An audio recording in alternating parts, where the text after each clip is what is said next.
Assalamu alaikum. Welcome back.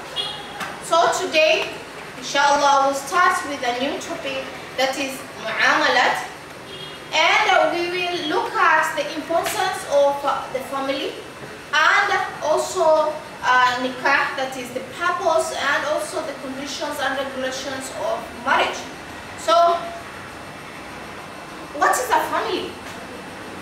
Because we know that most of the times we know that a family is the smallest unit in the society, whereby it consists of a father, a mother, and the children.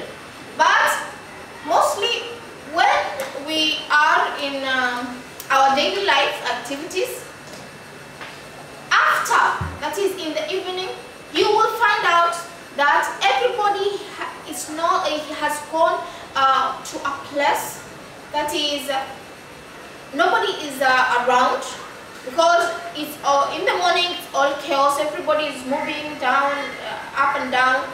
But in the evening everybody has dispersed. So where do they go to?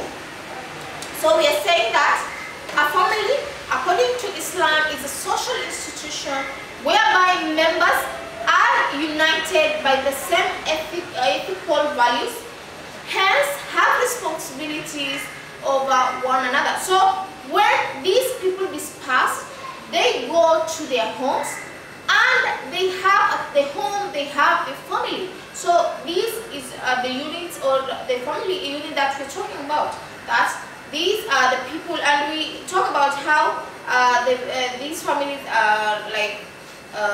came up to be. We'll talk about that. So we are saying, according to Islam, it is a social institution whereby each member of that institution has their own responsibility. So this bond starts right from marriage. So this bond, the responsibility of these members, their bond starts from marriage. So this is how a family came to be. So comes to be. So it starts from marriage, and it includes but not limited to all the relations from either side of the married couple. So it's not limited. In Islam, the concept of family stretches far beyond the father and mother and the children. So in Islam, it's not just father and mother and the children. It stretches beyond that. So the following three factors keeps people together and united in an Islamic society. So let's look at these factors which keeps people together in our society, that is Islamic society. So one, we have kinship and blood ties.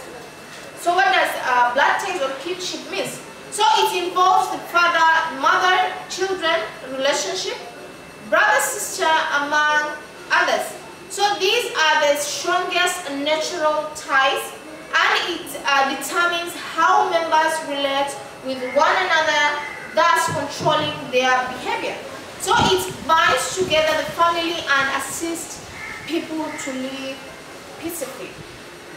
So this is the blood ties, these are related. Then we have marital commitments. So what does the marital commitments mean? So it includes husband and wife relation. So it's husband and wife relation, and now the in-laws. Now the family of each side, like each partner, that is the family of the wife and the family of the husband. So of either side. This helps to keep the family together in that each member has defined roles to play. So each member has their roles to play. So that is the second one, the second factor. The third factor is faith. So we are talking about Islamic society. So it is the main binding factor which enhances the achievement of family goals and interests. So it goes beyond the close relatives to include all the Muslims who are brothers and sisters. So we should therefore be ready to accommodate our fellow Muslims when they need our help, since they form part of the larger Muslim family. So our family is not about the kinship, it's not about the marital commitment, but all about faith. So a Muslim is a brother to another Muslim. So if Muslims come to seek help, then we must help them as our brother, because they belong to the Muslims family. So the family as an important unit in the society. So why is family considered as an important unit in the society? One, it's because it provides room for procreation to enhance the widening of the larger society. So a family gives room people to give birth to other Muslim members in the society. Then it's also being a very important unit of the society. Procreation form part of the responsibilities of these who get married to ensure continuity of the lineage and general growth of the society. So when they give birth, it continues, they make sure that the Muslim community, first of all, it's the growth of the Muslim community and the continuity of the lineage. Then, secondly, a family serves as strong founding unit, or rather the first school for the children, where the values, habits and rights are passed to the children, preparing them to fit in the wider society. So a family serves as the first school. So the morals are learned first, the morals are learned at home. So from family members, so it's passed to these children. How? So the children need to therefore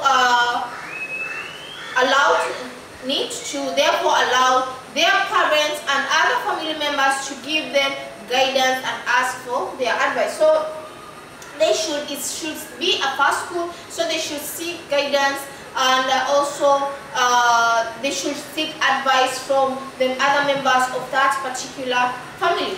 So another importance is that family offers security needs and provide a sense of belonging and identity in that it bond an individual to a perspective, to a respective family, giving him or her confidence. So when you have an identity, so because everybody needs to feel like they belong to a particular family, so it gives them confidence. So it acts as security for that particular member. Then a family serves as a foundation stone to the society, because a family is founded through marriage, which promotes interfamily alliance throughout matrimonial relations. So when people come together, it's bring interfamily alliance. That is, it brings people of different social status and race together, hence removing social prejudices in the society. So there is no discrimination in the society when people come together. Then a family acts as a barometer to regulate the moral conduct. So it regulates the moral conduct, the behavior of certain individuals in the society. So it regulates their behavior of these individuals in the society.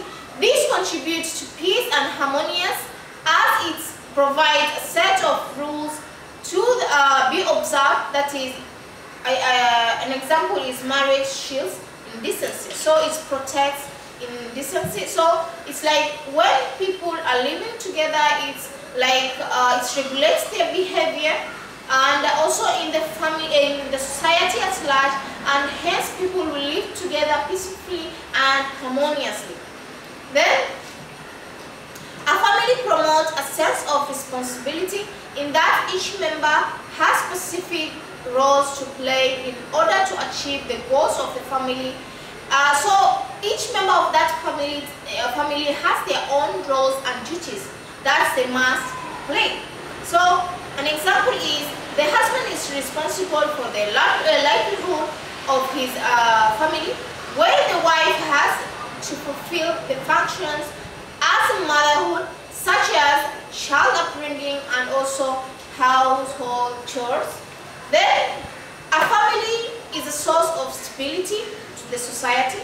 In that stable family produce members who fit well in wider society. So it's a source of stability whereby they will be stable, they look after one another, and they can live in the right way, because they don't depend on any other person apart from that family. So they live like they will be stable. Then the family serves as a learning institution, as said, because we said that first of all it's the first school, so it serves as a learning institution whereby children brought up in family are taught Islamic morals, values, norms, and tradition by the parents. So we said it acts as the first school, so they will learn. The children will learn from their parents, that is the Islamic morals, the values, and the cultures, and also the norms and traditions from their parents. So the knowledge learned during the formative years is rare to the home environment. So it's just rare to that home environment.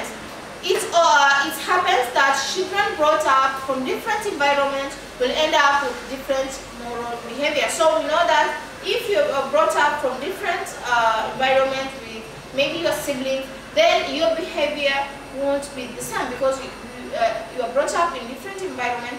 Obviously your moral behavior will be different. So this is due to the socialization skills taught in individual families, or the morals and tradition practices that may be seen in the two environments. So it depends on how these two people in different environments live. But if they are children or siblings and they're taken into different environments, then eventually they'll have different moral behaviors. So that's the reasons or the things that make the family as an important unit in the society. In our next part, we will talk about nikah. We discuss about nikah.